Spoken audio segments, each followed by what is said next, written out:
এবারের আনন্দ শোভাযাত্রায় তরমুজের প্রতিকৃতি দেখে হয়তো অনেকেই মনে করেছেন জাতীয় মাছ ইলিশ আর গ্রাম বাংলার ঐতিহ্য পালকির মতো ভীষণ গরমের কারণে তরমুজের প্রতিকৃতিও ঠাঁই পেয়েছে আনন্দ শোভাযাত্রায়। তবে প্রকৃত ঘটনা হলো ফিলিস্তিনের প্রতি সংহতি জানিয়ে এই প্রতিকৃতি তৈরি করা হয়েছে। ফিলিস্তিনিদের স্বাধীনতা সংগ্রামের প্রতীক তরমুজ। তরমুজ প্রকৃতপক্ষে কয়েক দশক ধরে ফিলিস্তিনিদের জন্য একটি প্রতীক হিসেবে উপস্থাপন করা হলেও প্রায় ফিলিস্তিনিদের পতাকা বোঝাতে ব্যবহৃত হয়ে থাকে। ফলটির বাইরের অংশের রং সবুজ আর ভেতরের অংশগুলোর রং লাল, সাদা ও কালো। এই রংগুলো ফিলিস্তিনের পতাকার রঙের সঙ্গে সাদৃশ্যপূর্ণ। তাছাড়া ফিলিস্তিনে স্থায়ীভাবে জন্মানো এই ফলটি বেশ জনপ্রিয়। দ্বিতীয়ত, বাস্তবিক আরেকটি কারণ হলো ফিলিস্তিনের পতাকা প্রদর্শন করা প্রায় অংশই নিষিদ্ধ কিংবা কিছু সীমাবদ্ধতা রয়েছে।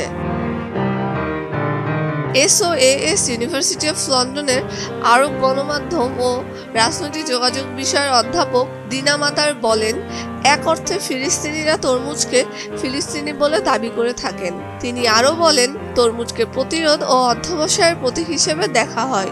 পতাকাটি শেষ পর্যন্ত ফিলিস্তিনিদের পরিচয়ের একটি প্রতীক। ইসরায়েলি দখলদারিত্বের বিরুদ্ধে প্রতিবাদের সময় পশ্চিম তীরে ফিলিস্তিনিদের ফল বহনের অর্থ হলো তারা যে ফিলিস্তিনি সেটি বোঝানো।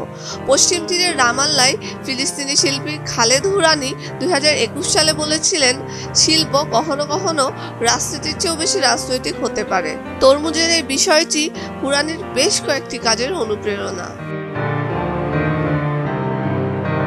লাল, সবুজ, সাদা ও কালো রঙে চিত্রিত ফিলিস্তিনের পতাকার প্রদর্শন নিয়ে কয়েক দশক ধরে বিতর্ক চলে আসছে।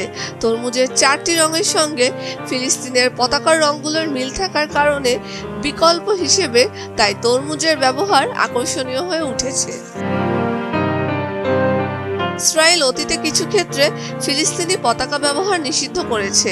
কিছু ইসরায়েলি রাজনীতিক আনুষ্ঠানিকভাবে আবার তা করার চেষ্টা করছেন। বর্তমানে পতাকাটি কার্যত নিষিদ্ধ, কারণ এই পতাকার উত্তোলন ইসরায়েলি জননিরাপত্তা অধ্যাদেশের আওতায় শাস্তিযোগ্য হতে পারে।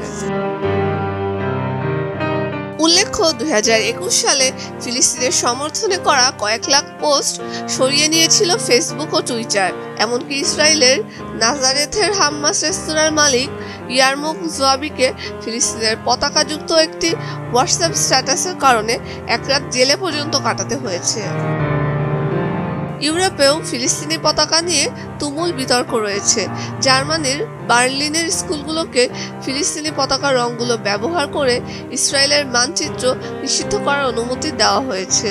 অন্যদিকে গত মাসে যুক্তরাজ্যের স্বরাষ্ট্রমন্ত্রী জানিয়েছিলেন যে ফিলিস্তিনি পতাকা প্রদর্শন ফৌজদারি অপরাধ বলে গণ্য হতে পারে, যদিও লন্ডনের মেট্রোপলিটন পুলিশ স্পষ্ট করেছে যে একাকী ফিলিস্তিনি পতাকা ওড়ানো ফৌজদারি অপরাধ নয়।